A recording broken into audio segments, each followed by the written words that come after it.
Disclaimer, यह anime हमारा नहीं है, हमने खाली इसको हिंदी एक्सप्लेन किया है। तो दोस्तों, आज हम एक्सप्लेन करने वाले हैं सीजन 7। कसम से दोस्तों, इतना मस्त एपिसोड है, आप देखोगे तो आपको बहुत मजा आ जाएगा। मैंने देखा, मेरे को तो बहुत मजा आया। इसके खाली 4 ही सीजन है जिसको मैं एक्सप्लेन करूंगा स्टेप बाय स्टेप। तो आप वीडियो को पूरा देखना। चलो बिना ना देरी करते हुए एपिसोड को स्टार्ट करते हैं। हमारा मेन कैरेक्टर 7 अपने टारगेट को देखता है और उसे देखने के बाद उसे जाकर मार देता है, जिससे उसे काफी सारा पैसा मिलता है। लेकिन 7 आर्डर देने वाले बंदे को ही मार देता है, क्योंकि 7 को उससे भी ज्यादा पैसे मिल रहे थे उसे मारने के। फिर हमें पता चलता है 7 तो ये सब कुछ इमेजिन कर रहा था, और 7 के पास एक मुर्गा होता है जिसका नाम डावो था, और 7 एक छोटी सी बिरयानी की स्टॉल चला रहा था। डावो का दिमाग सटक जाता है। डावो कहता है, अब से तुम एक किलर बनोगे, किलिंग के बहुत सारे पैसे मिलते हैं, अगर हमारे पास पैसा हुआ तो फिर तुम्हारी मेमोरीज भी वापस आ जाएगी। मैंने तुम्हें बताया था ना, तुम कुछ समय पहले मुझे मिले थे और तुम अपनी सारी याददाश्त भूल गए थे।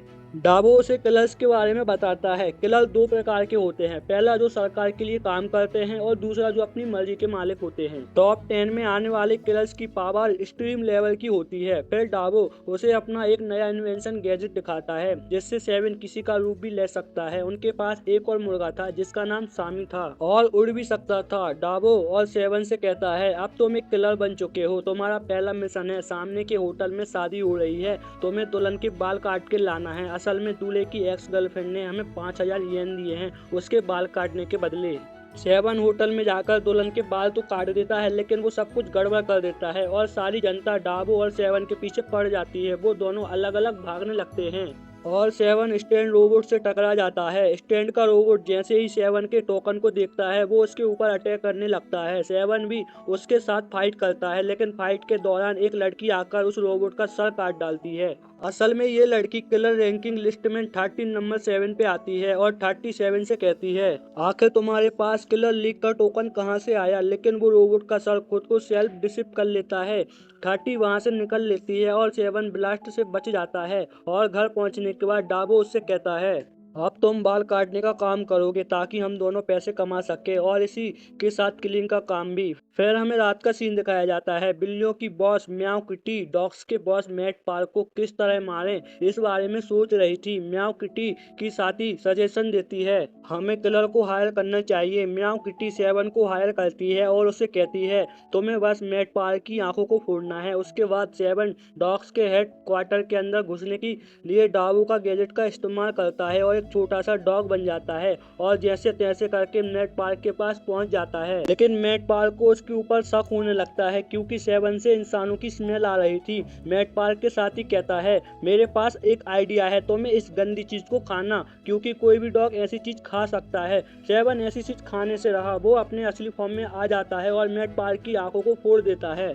लेकिन उसने बस गिलास को फोड़ा था। असल में मैट पार्क की आंखें काफी ज्यादा छोटी थी। 7 काफी ज्यादा ट्राई करता है उसकी आंखों को फोड़ने की, पर कुछ भी नहीं होता। मैट पार्क अपने फाइटिंग फॉर्म में आकर उस पर काफी सारे अटैक करने लगता है। 7 बेहोश होने लगता है, लेकिन तभी उसे अपनी फास्ट की मेमोरीज की झलक दिखाई देने लगती है और 7 अपना कंट्रोल खो देता है और मैट पार्क के गिटार को भी तोड़ देता है। फिर वो नॉर्मल भी हो जाता है और मैट पार्क जैसे ही 7 के पास अपनी फोटो देखता है, वो समझ जाता है। मैट पार्क कहता है, तो म्याऊ किटी ने मुझे मारने के लिए भेजा है ना। फिर मैट पार्क अपने दुख भरी कहानी सुनाने लगता है। काफी समय पहले म्याऊ किटी से मिला था, वो काफी अच्छी थी और हमेशा मेरा गाना सुनती थी। धीरे धीरे हम दोनों में प्यार हो गया, लेकिन मुझे न्यूज से पता चला था कि बिल्लियों और डॉग्स के बच्चे नहीं हो सकते, और म्याऊ किटी को बच्चे काफी ज्यादा पसंद हैं। और 7 उसे एडवाइस देता है, तुम्हें म्याऊ किटी को सब कुछ सच सच बता देना चाहिए।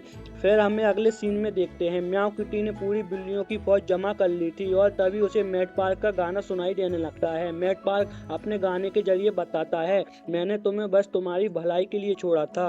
और गाना खत्म होने के बाद वो म्याऊ किटी को हक कर लेता है, लेकिन तभी किलर 13 आकर मैट पार्क के ऊपर अटैक कर देती है पर म्याऊ किटी उसके अटैक को ब्लॉक कर देती है और 30 को मैट पार्क को मारने की सुपारी मिली है। मैट पार्क वहां से भागते हुए एक शांति सी जगह पर पहुंच जाता है, लेकिन 30 भी वहां पहुंच जाती है। असल में मैट पार्क 7 होता है। इस तरीके से गैजेट का इस्तेमाल किया था। 7 कहता है मैं मैट पार्क नहीं हूँ, लेकिन 30 उसके ऊपर यकीन करने के लिए बिल्कुल भी तैयार नहीं थी। 7 गैजेट का इस्तेमाल करते हुए 30 से लगभग बचने ही वाला था, लेकिन कुत्ते की वजह से पकड़ा जाता है। फिर 7 सीजर की मदद से 30 से फाइट करने लगता है और फाइट के दौरान वो 30 का मार्क्स काट देता है और 30 कहती है फर्क नहीं पड़ता तुम मैट पार्क हो या नहीं, तुमने मेरा चेहरा देख लिया है, अब तुम्हें मरना पड़ेगा। लेकिन 7 तो स्टाइल मारने में लगा था। उसे एक जोरदार लात पड़ती है और वो वहां से भागने का फैसला करता है और सामी की मदद से वहां से भागने लगता है। गाइस, इस मुर्गे का नाम सामी है।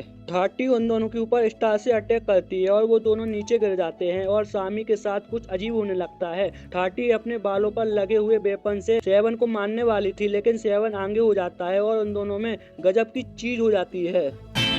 在一个有星星。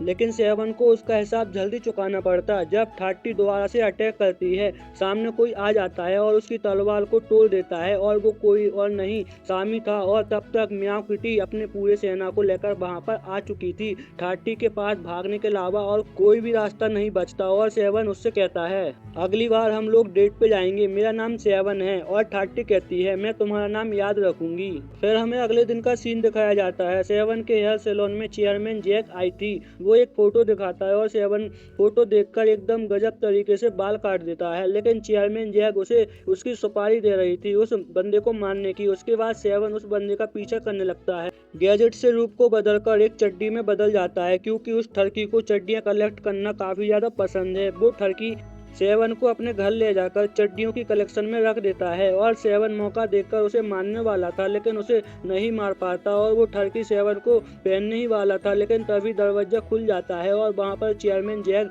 अपने 2 साथियों के साथ आ जाती है। चेयरमैन ठरकी को इसलिए मारना चाहते हैं क्योंकि वो चड्डियां कलेक्ट करता है और अश्लीलता फैलाता है। वो ठरकी अपनी और अपनी चड्डियों की जान की भीख मांगता है, लेकिन चेयरमैन उन चड्डियों को जलाने ही वाली थी। तभी लकड़ी कट जाती है और 7 बाहर आकर अपने शुद्ध पानी से आग को बुझा देता है और चेयरमैन कहते हैं मुझे तुम पर बिल्कुल भी भरोसा नहीं था, इसलिए मैंने तुम्हारे कपड़ों में ट्रैकर लगा दिया। और 7 उसे समझाता है सभी लोगों को अलग अलग चीज कलेक्ट करना पसंद है और उसकी थोड़ी सी अजीब सी पसंद है, ये चड्डियां कलेक्ट करना पसंद करता है, लेकिन ये कोई गलत काम नहीं। लेकिन चेयरमैन कहाँ मानने वाली थी। उसके दोनों साथियां 7 की काफी ज्यादा पिटाई करते हैं और उसे पकड़ लेती हैं और चेयरमैन सारी पेंटी को बर्बाद कर देती है और 7 उन तीनों की कमजोरी का फायदा उठाता है और सबसे पहले चेयरमैन के ऊपर अटैक करता है और पतली वाली लड़की के कपड़े फाड़ देता है और मोटी वाले के चश्मे तोड़ देता है। अब बस 7 और चेयरमैन बचे थे। वो दोनों आपस में फाइट करते हैं, लेकिन चेयरमैन 7 की काफी ज्यादा पिटाई करने लगती है, इसलिए 7 अपनी स्पेशल टेक्निक का इस्तेमाल करता है। वो तीनों की तीनों शर्माते हुए वहां से भाग जाती है। असल में 7 ने अपनी पेंटी को उतार दिया था। ठरकी काफी ज्यादा इमोशनल हो जाता है और कहता है मुझे आज पता चला जो मैं कहता था वो गलत नहीं, मदद करने के लिए शुक्रिया। लेकिन 7 तो एक पेंटी पहनने में बिजी था। फिर सीन चेंज होता है। एक बुढ़िया फल बेच रही थी और वो बुढ़िया एक बंदे के साथ फ्रॉड करके काफी सारा पैसा कमा लेती है और वही पर 7 होता है जिसके ने अपना रूप बदल रखा था और 7 को इस बुढ़िया को मारना है। 7 उसका पीछा करने लगता है, लेकिन वो बुढ़िया डिब्बे को देख लेती है और डिब्बे के ऊपर जंप मारते करके उसे पिचकाकर फोल्ड करके अपने बैग के अंदर डाल देती है। बुढ़िया सीधी स्कूल जाती है अपने पोते को लेने के लिए और अभी स्कूल की छुट्टी नहीं हुई थी और 7 का मौका देकर बुढ़िया का गला काटने वाला था, लेकिन तभी वहाँ पर एक डॉगी आ जाता है और बुढ़िया के बैग को खींचने लगता है। 7 की हालत काफी ज्यादा खराब होने लगती है और वो अपने रियल फॉर्म में आ जाता है और बुढ़िया 7 के ऊपर अटैक कर देती है, क्योंकि 7 की वजह से उसका सारा सामान खराब हो गया था। बुढ़िया कहती है जब तक तुम मेरा पैसा नहीं दोगे मैं तुम्हें नहीं जाने दूंगी और 7 उसके ऊपर अटैक कर देता है, लेकिन बुढ़िया 7 को ही आगे कर देता है। अब 7 की हालत काफी ज्यादा खराब हो चुकी थी, पर बुढ़िया तब भी नहीं रुकती। वो उसके पिछवाड़े पे स्टॉक मार देती है, लेकिन तब तक स्कूल की छुट्टी हो गई थी और बुढ़िया जल्दी से अपने पोते के पास चली जाती है। पोता 7 की तरफ इशारा करते हुए कहता है इसने मेरे बाल काटे थे। और ये बात सुनने के बाद बुढ़िया काफी ज्यादा गुस्से में आ जाती है और 7 को याद आता है वो पोता ही उसकी सैलून में आया था और पोते के डैड ने उसकी सुपारी दी थी उस बुढ़िया को मारने की। असल में बुढ़िया का बेटा ही उसे मारना चाहता था। बुढ़िया सेवन की काफी ज्यादा पिटाई करने लगती है और दूर बिल्डिंग पर डाबू होता है जो कि पोते के ऊपर अटैक कर देता है और पोते को बचाने के लिए बुढ़िया सामने आ जाती है। यही तो डाबू चाहता था, लेकिन सेवन उन एरर्स को काट देता है। उसके बाद बुढ़िया अपने पोते को लेकर घर पहुंच जाती है और उसका बेटा एक्सीडेंटल फर्टिलिटी इंश्योरेंस का डॉक्यूमेंट देख रहा था और बेटा अपनी माँ को देखकर काफी ज्यादा इमोशनल हो जाता है। और दूसरी तरफ डाबू सेवन के ऊपर चिल्ला रहा था और उससे कहता है अगर ऐसा ही चलता रहा हम लोग अपने सैलून का रेंट भी नहीं भर पाएंगे। फिर हम कुछ दिनों बाद का सीन देखते हैं। सेवन को एक नई सुपारी मिली थी, एक कोला नाम की लड़की को मारने की सुपारी, लेकिन कोला इमोशनल ड्रामा करने लगती है और एक कंडीशन रखती है, मेरे विश को पूरी करने में मदद करो फिर तुम मुझे मार सकते हो। और सेवन को आइडिया पसंद आता है। कोला की पहली विश थी एक चांस में कोला की बोतल को खत्म करना, विश कंप्लीट। दूसरी विश खड़े होकर मूतना, विश कंप्लीट। तीसरी विश किसी दूसरे को नंगा करके पूरे आइलैंड में घुमाना और उसकी वीडियो बनाना, विश कंप्लीट। चौथी विश थी किसी नर्स के पिछवाड़े में इंजेक्शन लगाना और विश कंप्लीट। पांचवा विश है 5 स्टार होटल में फ्री में खाना खाना। छठी विश अपने एक्स बॉयफ्रेंड में मेन पॉइंट पे मारना और सातवीं विश एक शेर की सवारी करना। सेवन एक सस्ता शेर बनकर कोला की विश पूरी कर देता है और आठवीं विश थी स्काई डाइविंग करना। सेवन इस बार भी सस्ता जुगाड़ लगाता है और सामी की मदद से कोला को स्काई डाइविंग करवाता है। कोला के सारे विश कंप्लीट हो चुके थे, बस एक विश बची थी और कोला कहती है मेरी आखिरी विश है मैं जिंदा रहकर दुनिया की अलग अलग चीजों को देखना। लेकिन सेवन गुस्सा होने लगता है पर कोला बताती है मुझे कैंसर है और मुझे सुपारी देने वाला और कोई नहीं, मैं खुद हूँ। हॉस्पिटल के बेड के ऊपर मरने से अच्छा है किसी किलर के हाथों मर जाना। अब तुम मुझे खत्म कर सकते हो।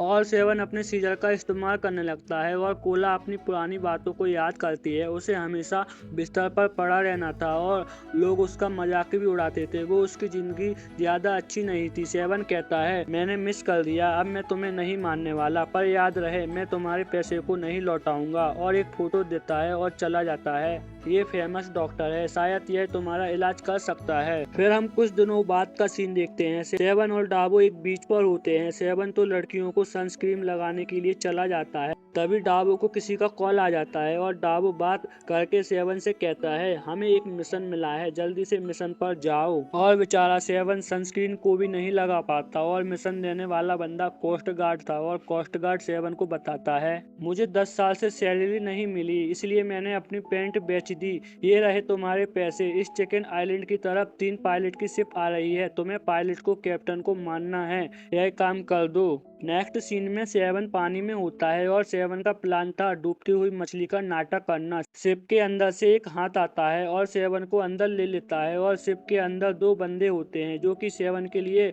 आपस में फाइट करने लगते हैं। और वहां पर कैप्टन जैक भी आ जाता है जो कि सेवन के ऊपर अटैक करता है उसे काटने के लिए, लेकिन सेवन सारे अटैक को डॉज कर लेता है और सेवन उसके ऊपर पॉइजन निडल से अटैक करता है, लेकिन कैप्टन जैक उसे पकड़ लेता है अपने मुंह से। अब कैप्टन जैक को भी समझ में आ चुका था ये असैसन है। सेवन कैप्टन जैक से फाइट करने की कोशिश करता है पर कैप्टन जैक काफी ज्यादा स्ट्रांग था, सेवन के बाल खोल देता है और सेवन को देखते हुए कैप्टन जैक को अपनी पुरानी बातें याद आने लगती है जिसमें कैप्टन जैक ने एक मिशन को कंप्लीट किया था और कैप्टन जैक को 10 मिलियन मिले थे, लेकिन जो $10 मिलियन देने वाला था उसके एक बंदा आकर काट देता है और वो कोई नहीं सेवन था। और कैप्टन जैक सेवन के ऊपर अटैक करता है पर सेवन सिर्फ एक अटैक करता है और कैप्टन जैक काफी ज्यादा घायल हो जाता है।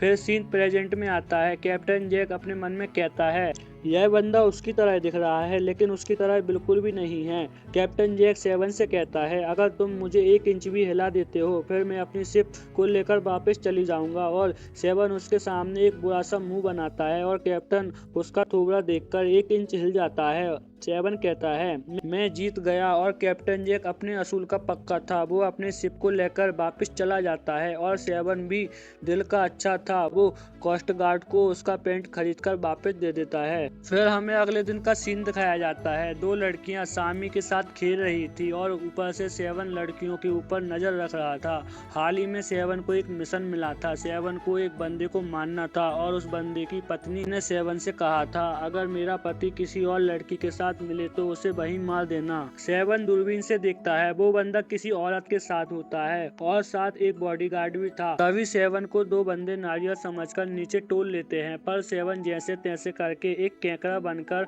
उस बंदे के पास पहुंचने वाला था, पर बॉडीगार्ड डाजुन उसे किक मार के फेंक देता है। फिर 7 एक डॉग बनकर जाने की कोशिश करता है, पर डाजुन दोबारा से उसे पकड़ लेता है। डाजुन 7 का टॉय समझकर उसके साथ खेलने लगता है, लेकिन उसके बाद पानी में फेंक देता है। 7 के सामने वो मोटा बंदा दिखता है जो कि अपना कार्यक्रम शुरू करने वाला था। 7 अपने मन में कहता है, अगर मुझे ना मिशन मिला होता तब भी मैं इसे मारना चाहता। तभी एक मछली आकर 7 को खा जाती है और फिर 7 उस मछली से निकलकर बाहर निकलता है और डाजुन उसे देख लेता है और कहता है, क्या तुम एक किलर हो? फिर 7 उसके सामने आ जाता है और कहता है, मैं एक प्रोफेशनल किलर हूँ, तुम यहाँ पर मरने वाले हो, और सीजर से अटैक करने वाला होता है, लेकिन वो मछली आकर सीजर को ही खा जाती है। फिर डाजुन गन को निकाल लेता है। 7 काफी ज्यादा डर जाता है और कहता है, हम दोनों मर्द हैं और हम दोनों मर्दों की तरह फाइट करेंगे, और डाजुन इसके लिए मान जाता है। 7 उसके ऊपर काफी सारे अटैक करता है, पर डाजुन अटैक्स को ब्लॉक करते हुए 7 की काफी ज्यादा पिटाई करता है। रात से सुबह हो जाती है, उन दोनों की फाइट खत्म नहीं होती। वो मोटा टकला बंदा भी अपना कार्यक्रम खत्म करने के बाद निकल जाता है और 7 बॉडीगार्ड को बेवकूफ बनाता है और मोटे के ऊपर अटैक करता है, लेकिन डाजुन 7 को पकड़ते हुए 7 डे लॉक लगा देता है। 7 काफी ज्यादा कोशिश करता है खुद को छुड़ाने की, पर 7 डे लॉक 7 दिन के बाद ही खुल सकता है। इसलिए 7 डाजुन के साथ ही सारे के सारे काम करने लगता है, जैसे कि खाना, नहाना। 13 7 के ऊपर नजर रख रही थी। 13 7 के ऊपर अटैक कर देती है, लेकिन 7 डाजुन की मदद से सारे के सारे अटैक को ब्लॉक कर लेता है। 30 जाते हुए कहती है, तुम्हारा लक अच्छा था, और शाम को 7 कहता है, मैं हार मानता हूँ भाई, प्लीज छूट जा, लेकिन डाजुन बताता है ये 7 दिन के बाद ही खुलेगा। और तभी 7 की नज़र एक मिसाइल की तरफ जाती है और मिसाइल उनके आइलैंड की तरफ ही बढ़ रहा था। 7 वहाँ से भागने लगता है और डाजुन पूरा दम लगाकर उस लॉक को तोड़ते हुए मिसाइल के सामने आ जाता है और उस मिसाइल को रोकने लगता है। वहाँ पर एक बहुत बड़ा ब्लास्ट होता है, डाजुन पानी में गिर जाता है, लेकिन वो मिसाइल को रोकने में कामयाब हो जाता है। मिसाइल को फायर करने वाला इंस्टॉल का प्रिंस था। सामी आकर डाजुन को बचा लेता है और डावो के पास पहुंचता है और डावो चिल्लाकर कहता है, मैंने तुम्हें 7 को लाने के लिए कहा था। और दूसरी तरफ स्टान का प्रिंस 7 से कहता है, क्या तुमने मेरी मिसाइल को ब्लॉक किया था, और उसे एनालाइज करने लगता है। फिर प्रिंस को पता चल जाता है 7 एक किलर है। वो सीधे जाकर उसके ऊपर अटैक कर देता है। उन दोनों में फाइट होने लगती है और प्रिंस 7 के सीजर कई टुकड़ों में काट डालता है और उसके ऊपर अटैक करने वाला होता है, लेकिन सामी आकर 7 को बचा लेता है। फिर प्रिंस चिकन आइलैंड के बिल्कुल कोर पे अटैक करता है।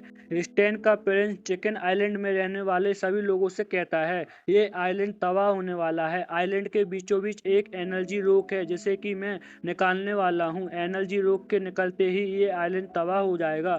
जिसको अपनी जान प्यारी है वो यहाँ से निकल जाए। दूसरी तरफ डावू 7 और सामी आइलैंड से निकल रहे थे। डावू 7 को बताता है, इस दुनिया में 3 ताकतवर फोर्सेस हैं। पहली मार्शल आर्ट, दूसरी टेक्नोलॉजी और तीसरे नॉर्मल लक्ष्य मार्शल आर्ट और टेक्नोलॉजी के बीच हमेशा फाइट होती रहती है। दोनों ही दिखना चाहते हैं कि हम लोग बेस्ट हैं। और तभी डाजुन 7 को पैसे देते हुए कहता है, मैं चाहता हूँ तुम प्रिंस को खत्म कर दो, ये रहे पैसे। और सीन प्रिंस की तरफ जाता है। म्याओ किटी उसे रोकने के लिए आती है, लेकिन प्रिंस उसके नाखून को ही काट देता है और वहाँ पर मैट पार्क भी पहुँच जाता है और अपना रॉक साउंड बजाने लगता है, लेकिन प्रिंस मैट पार्क को भी हरा देता है। और तभी वहाँ पर कोला पहुँचती है और प्रिंस को अपने पास बुलाकर उसे पप्पी दे देती है और कहती है, तुम्हें मेरी सारी बातें माननी है। लेकिन प्रिंस कोला के ऊपर प्रोटेक्टिव बेल लगा देता है और आइलैंड से बाहर भेज देता है और वहां पर चेयरमैन जैक भी पहुंच जाती है। प्रिंस के ऊपर एनर्जी बीम से अटैक करता है, लेकिन चेयरमैन जैक उसकी एनर्जी को रोकते हुए उसकी मशीन के ऊपर अटैक करती है और मशीन को बर्बाद कर देती है। प्रिंस उसके ऊपर मिसाइल छोड़ देता है और चेयरमैन जैक कहती है, हम दोनों साथ में मरेंगे। लेकिन प्रिंस अपने ऊपर एक प्रोटेक्टिव बेल लगा देता है। वहाँ पर एक ब्लास्ट होता है, लेकिन अचानक से प्रिंस के ऊपर तलवार से अटैक होता है। अटैक करने वाला सेवन था और सेवन ने चेयरमैन को बचा लिया था। सीन फास्ट में आ जाता है। डाबो को अपनी फास्ट बातें याद आने लगती है। तो गाइस, डाबो का भी एक गजब का फास्ट सीन है। डाबो सेवन उसका ड्रैगन देता है और कहता है, 2 साल पहले तुम मुझे समुद्र के किनारे मिले थे, इसलिए मैंने तुम्हें अपने लिए रख लिया। फिर सीन प्रेजेंट में आता है। सेवन प्रिंस से फाइट करने लगता है और फाइट के दौरान सेवन का ड्रैगन टूट जाता है और वहां पर 13 आ जाती है और प्रिंस के ऊपर अटैक करती है। 13 कहती है, स्टैन की टेक्नोलॉजी और मार्शल आर्ट के बीच हमेशा से फाइट होती रही है, तुम्हारा सर काटूंगी। सामी अपने मस्कुलर फॉर्म में आकर प्रिंस के ऊपर अटैक करता है, लेकिन प्रिंस ब्लॉक कर देता है। फिर वो तीनों एक साथ प्रिंस के ऊपर अटैक करते हैं, लेकिन प्रिंस अपने कॉम्बैट मोड में आ जाता है और अकेला उन तीनों को धो डालता है। सेवन डाबो की तरफ जाता है। डाबो भी सीढ़ियां चढ़ते हुए सेवन की मदद करने के लिए आ रहा होता है और प्रिंस उन तीनों के ऊपर ही भारी पड़ रहा था, लेकिन सेवन चालाकी से प्रिंस के ऊपर 7 डे लॉक लगा देता है। इसी का मौका देखकर 30 उसके ऊपर अटैक कर देती है, लेकिन प्रिंस उसे रोक देता है और सेवन अपने सीजर को कंट्रोल करने लगता है। उसकी सीजर दोबारा से जुड़ जाती है और सेवन अपना सैक्रिफाइस देते हुए सीजर को अपने और प्रिंस के आर पार कर देता है। सामी आकर सेवन के ऊपर कूदने लगती है, लेकिन प्रिंस बिल्कुल ठीक होता है क्योंकि वो आधा मशीन जो था। सेवन को अपनी फास्ट का मेमोरीज याद आने लगता है, जिसमें सेवन एक शैडो किलर था और सेवन एक लड़की को प्रोटेक्ट कर रहा था, लेकिन वही लड़की सेवन को धोखा दे देती है और उसके ऊपर अटैक कर देती है। सारे के सारे किलर सेवन को मारने के लिए आगे बढ़ने लगते हैं, लेकिन सेवन उस ब्रिज को ही तोड़ देता है जिसके ऊपर वो सभी लोग खड़े थे। फिर सीन प्रेजेंट में आता है। अचानक सेवन खड़ा हो जाता है। ऐसा लग रहा था जैसे सेवन अपने कंट्रोल में नहीं है। सेवन 30 को पकड़ लेता है और कहता है,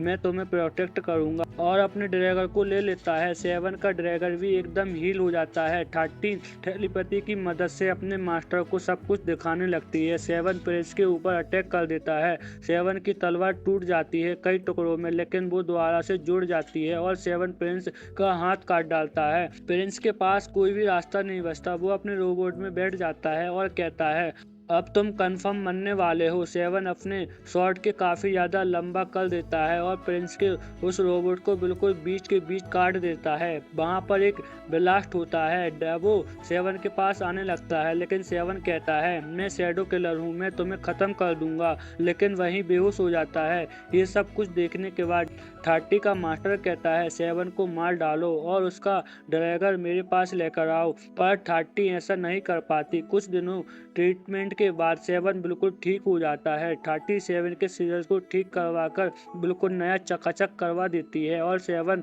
को लौटा देती है। अब सीन फास्ट में आ जाता है। 30 के बचपन में जब कोई बंदा स्नाइपर से अटैक करता है, लेकिन 30 के डैड गोली को ही काटते हुए उस बंदे के सिर पे एक पत्ते से मार देते हैं। और जब एक बंदा 30 के डैड से फाइट कर रहा था, स्वॉर्ड का एक टुकड़ा एक जगह पर रख जाता है। उसे टुकड़े को 30 निकाल लेती है और उसके साथ काफी ज्यादा ट्रेनिंग करने लगती है। और 30 हमें बताती है, हमारी फैमिली में 13 लड़कियां हैं और मैं तेरी भी बहन हूँ। मेरे डैड किसी भी लड़कियों को शॉर्ट टेक्निक्स नहीं सिखाना चाहते, वो बस बेटे को ही सिखाना चाहते, और वो किसी भी बाहरी आदमी को अपनी टेक्निक्स नहीं सौंपेंगे। और मैं डैड को यह दिखाना चाहती हूँ, लड़कियां भी शॉर्टमैन स्किल से सीख सकती हैं। लेकिन 30 के डैड दूसरी शादी कर लेते हैं एक बेटे के लिए, और उसे एक बेटा भी हो जाता है। और 30 के डैड उसकी मॉम और 30 को घर से निकाल देते हैं। 30 की मॉम और 30 एक जगह पर बैठे हुए थे, तब एक मोटा आ जाता है और 30 की मॉम को पकड़ लेता है और कहता है, तुम उसी शॉर्टमैन की बीवी होना, मैं तुम्हें यहाँ पर खत्म कर दूंगा। लेकिन 30 मोटे के पैर में शॉर्ट को घुसा देती है। मोटा दर्द के मारे चिल्लाने लगता है और 30 के ऊपर अटैक करने लगता है। मोटा काफी ज्यादा पावरफुल था, लेकिन 30 चालाकी से उसके ऊपर कट लगाने लगती है। और जब मोटा वेपन को पकड़ लेता है, 30 एक स्टेक का इस्तेमाल करती है उस पर कट लगाने के लिए, लेकिन तब दूसरा किलर आकर 30 की मॉम को मार डालता है और वहाँ पर एक तीसरा किलर भी आ जाता है जो कि 30 के ऊपर अटैक करता है और उसे मारने ही वाला होता है, लेकिन तभी उसका वेपन भी कट जाता है और वहाँ पर एक बंदा आ जाता है जो कि उसे मार देता है और दूसरे वाले बंदे को भी मार देता है।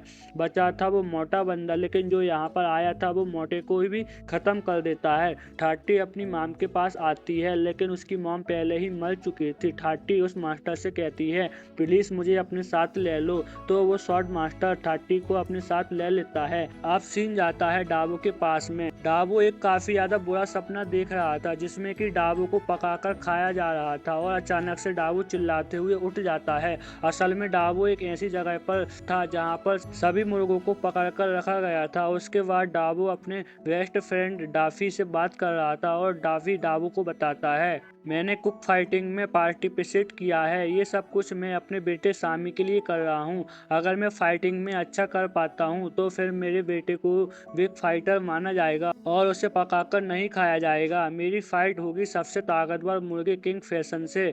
फिर वो फाइटिंग का दिन आ जाता है और फाइटिंग को देखने के लिए काफी सारे लोग आए थे। जैसे ही फाइटिंग शुरू होती है किंग फैशन डाफी को एक जोरदार पंच मारता है, लेकिन डाफी ने पहले ही से कैलकुलेशन करके रखी थी। डाफी को रूस के मुताबिक 15 मिनट तक टिकना था और डाफी उसी की पावर का उसी के ऊपर इस्तेमाल करने लगता है और काफी अच्छी तरीके से फाइट करता है।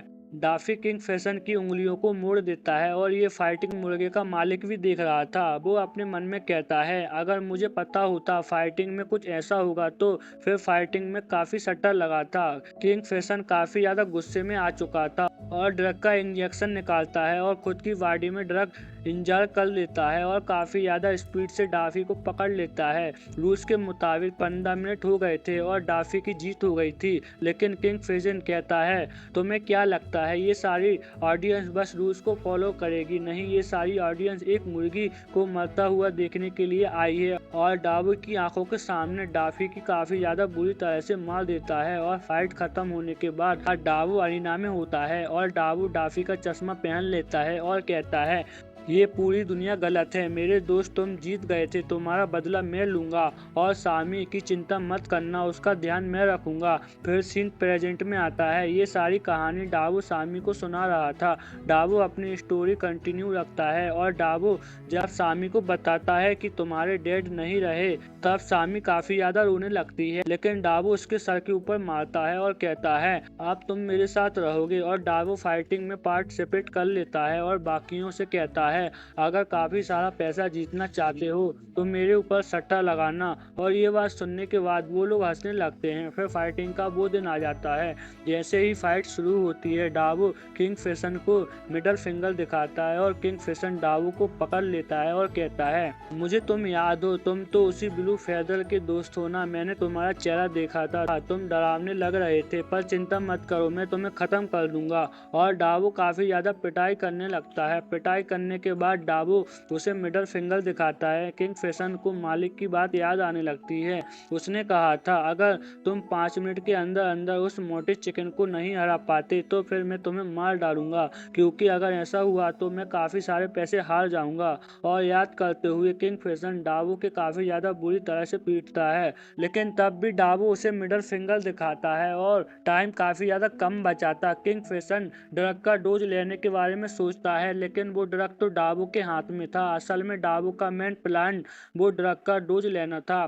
किंग फैशन हंसने लगता है और कहता है ये ड्रग मेरे जैसे मजबूत बॉडी संभाल सकता है, तुम्हारी बॉडी उस ड्रग को नहीं संभाल पाएगी तो तुम मरोगे। पर तभी डाबू उस ड्रग को अपनी बॉडी में इंजेक्ट कर लेता है। उसके बाद डाबू की बॉडी के साथ अजीब सा रिएक्शन होने लगता है और डाबू को ऐसा महसूस होता है जैसे कि डाफी उससे कह रहा है अब मैं यहाँ से जा रहा हूँ तो तुम्हें सामी का ख्याल रखना पड़ेगा। और अचानक से डाबू खड़ा हो जाता है और डाबू की पावर लगातार बढ़ती जा रही थी। ऑडियंस भी काफी ज्यादा एक्साइटेड हो चुकी थी। किंग फैशन अपना स्ट्रॉन्ग वन डाबू को मारता है, लेकिन डाबू अपने एक हाथ से उसके पंच को रोक देता है। अब डाबू की पावर काफी ज्यादा बढ़ चुकी थी और किंग फैशन की काफी ज्यादा बुरी तरह से पिटाई करने लगता है और किंग फैशन अपने सामने कुछ भी नहीं कर पाता है और डाबू किंग फैशन को गला पकड़ लेता है। लेकिन किंग फैशन हंसते हुए कहता है अब तुम्हें लग रहा होगा तुम्हारी जिंदगी आराम से बीतेगी, पर तुम फाइट नहीं कर पाओगे, तुम्हें खा लिया जाएगा। पर डाबू कहता है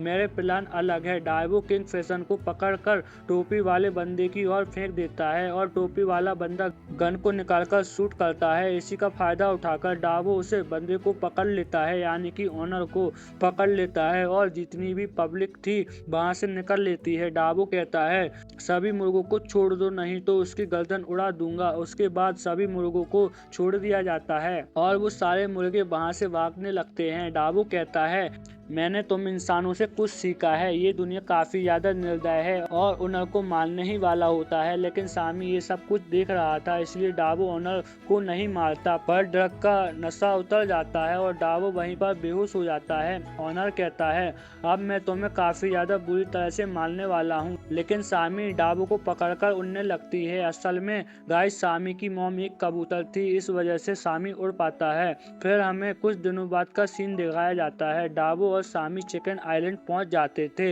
लेकिन चिकन आइलैंड एक ऐसी जगह थी जहां पर लोग शांति से रहते। डायवो और साफी कोस्ट गार्ड से अपना रजिस्ट्रेशन करवा लेते और तभी सामी को सेवन दिखाई देता है, जो कि बीच के किनारे डायवो से कहता है इससे हमारा कोई भी लेना देना नहीं है। पर सामी सेवन को बचाना चाहती थी, इसलिए डायवो भी सेवन को निकालने लगता है। तो दोस्तों यहाँ से होता है हमारा एपिसोड खत्म। यह सीजन 7 का पहला एपिसोड एक्सप्लेन कर दिया है। अगर आपको यह एपिसोड अच्छा लगा है तो प्लीज लाइक करें, सब्सक्राइब करें, कमेंट करें। अगर आपको दूसरा एक्सप्लेन एपिसोड चाहिए तो मेरे को जल्दी से जल्दी सब्सक्राइब करो, मैं जल्दी से जल्दी आपके लिए वीडियो बना दूंगा। मिलते हैं नेक्स्ट वीडियो में, तब तक के लिए बाय बाय।